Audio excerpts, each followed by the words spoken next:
कैसी तबीयत है अभी आपकी?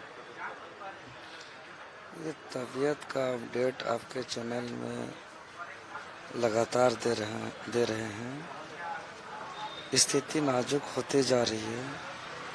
अत्यधिक कमजोरी बढ़ चुका है। अभी का स्थिति में बातों को सुन पा रहे हैं, सोच पा रहे हैं और धीरे धीरे बोल पा रहे हैं। इसके अलावा बाकी अंग सपोर्ट बढ़िया तरीके से नहीं कर पा रहा है। उठना हो, बैठना हो, चलना हो तो किसी का सहारा लेना पड़ रहा है और बाकी बदन में दर्द, चक्कर, खिंचाव ये सब तो है ही। डॉक्टर ने क्या सलाह दिया है? आपका हेल्थ चेकअप रेगुलर हो रहा है? डॉक्टर तो एडमिट होने के लिए बोल रहा है कि और ज़्यादा और तबीयत बिगड़ने पर रिस्क है, जान का खतरा है और ज़्यादा डाउन होने पर संभालने में भी दिक्कत हो सकता है। और जैसे कि जो उधर के छात्र हैं उन्होंने 11 लोगों का डेलीगेशन का नाम दिया है। आपकी तरफ से क्या अभी स्थिति है डेलीगेशन को लेकर के? हम लोग अपने तरफ से भी 7 आदमी का नाम शायद अभी स्टूडेंट लोग भेजा है, लेकिन उधर से अभी तक कुछ जवाब नहीं आया है। तो ऐसे में क्या लग रहा है आपकी कि सरकार आपसे कब तक पूरी बातचीत करेगी? और देखिए, बातचीत करने में तो इससे पहले ही हो जाना चाहिए था, इतना समय नहीं लगना चाहिए था, क्योंकि ये सभी पीड़ित छात्र हैं। मांग जेन्युइन है, मांग जायज़ है, ये जांच से भी पुष्टि हो चुकी है। इसके बावजूद सरकार असंवेदनशील है, तो ये दुर्भाग्य है। आप लोग की क्या मुख्य मांगे हैं? देखिए, हम लोग का मांग मुख्य रूप से 2 पार्ट्स में है। पहला एक अर्जेंटली डिमांड है, जो उसको पूरा करने पर ही अनशन तोड़ेंगे, जिसमें रद्द वाला है। TDPL एजेंसी के द्वारा जितना भी परीक्षा का संचालन किया गया है, चाहे अभय तिवारी जिस परीक्षा पर संलिप्त हैं, चाहे वो 14वीं JPSC हो,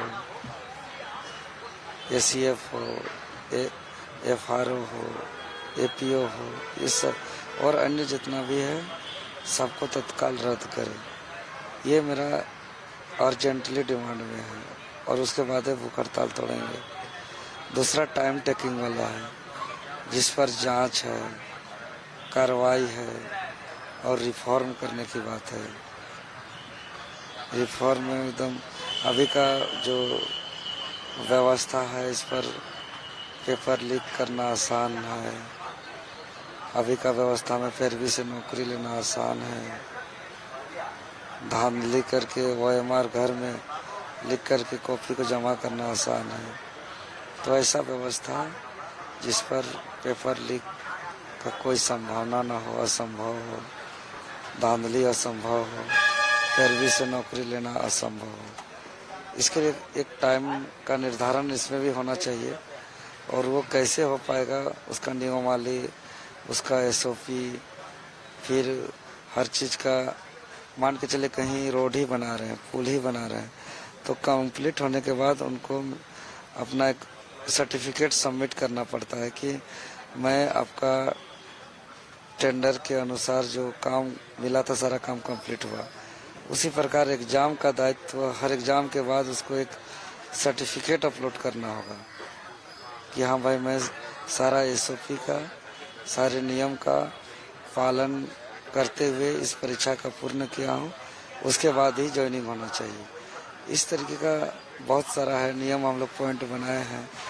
बातें लंबी हो जाएगी, सभी बात हम लोग विस्तार से सरकार के साथ वार्ता में रखेंगे। वार्ता में आप भी शामिल होने वाले हैं? देखिए, वार्ता में अभी तो मैं खैर भूख हड़ताल में हूँ। वार्ता 1 करे, 5 करे, 11 करे, ये महत्वपूर्ण नहीं है, उसका होड़ नहीं होना चाहिए। ये इंश्योर होना चाहिए कि हमारे सारे डिमांड पूरी हो। अगर हम व्हाट्सएप में भी अपना डिमांड भेज देंगे और बिना वार्ता का भी हम लोग का डिमांड को पूरी कर दे, तब भी हम लोग खुश हैं।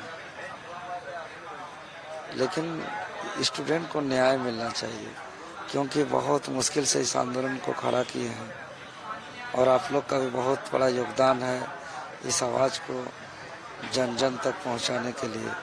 तो मेरा कहना है कि सिर्फ बात करके, वार्ता करके, वो एक लिपापोती होकर के आंदोलन को समाप्त न किया जाए।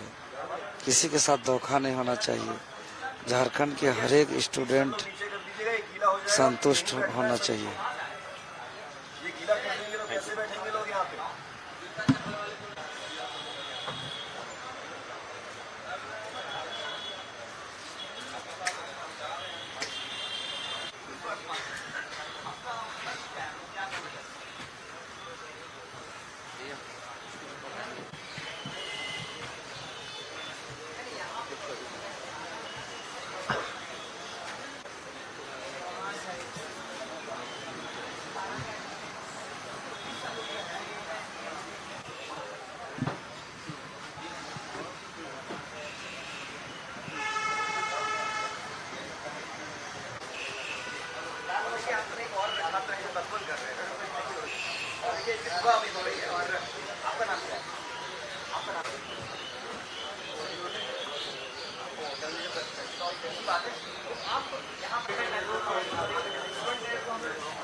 सरकार से हमारा यही मांग है कि जो हम बात करना चाहते हैं वो प्रत्यक्ष रूप से आपके सामने बात करना चाहते हैं। मेरा नाम प्रेम नायक है और मैं कोडरमा झारखंड से हूँ।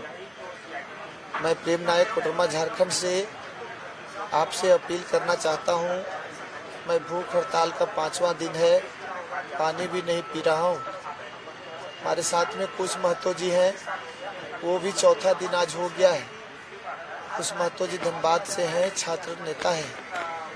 हमारा कहना है कि आपसे बात प्रत्यक्ष रूप से करना चाहते हैं। सोशल मीडिया पर, प्रिंट मीडिया और इंटरनेशनल मीडिया सबके सामने जो भी बात हो, सार्वजनिक हो, वीडियो रिकॉर्डिंग हो, वीडियो कवरेज हो और मौखिक नहीं लिखित हो और ठोस बात हो। हम लोग बहुत ठगे गए हैं, इसलिए सीधा सा आपको संवाद हम लोग इसलिए करना चाहते हैं कि जो भी प्रतिनिधि मंडल आता है वो सिर्फ और सिर्फ उलूल जुलूल बात करके आप तक नहीं पहुंचाता। इसलिए सीधी बात हो। अगर आप बात नहीं करना चाहते हैं तो कोई बात नहीं, फिर हम लोग आपका इस्तीफा चाहते हैं। राज्य की स्थिति बहुत गंभीर है। आधा खनिज पदार्थ हमारे पास है। पूरे राज्य की, पूरे देश की अर्थव्यवस्था झारखंड से है, लेकिन झारखंड में रोजी रोजगार के लिए यहाँ के युवा परेशान है, इनकी नौकरी बेच दी जा रही है। इसलिए आपको इस बिंदु पे ठोस कदम उठाना चाहिए, नियम कानून बनाना चाहिए। सीबीआई का जांच हो, सीबीआई का जांच हो और 90 दिनों के अंदर सुनवाई सुनिश्चित हो। हमारा एक और मांग है कि 20 साल का सजा और 10 करोड़ रुपया, 20 साल का सजा और 10 करोड़ रुपया का जुर्माना उस पर हो जो दोषी हो। और अभी मानसून सत्र में आप इस विधेयक को पास करें, आपकी नीयत अगर साफ है तो।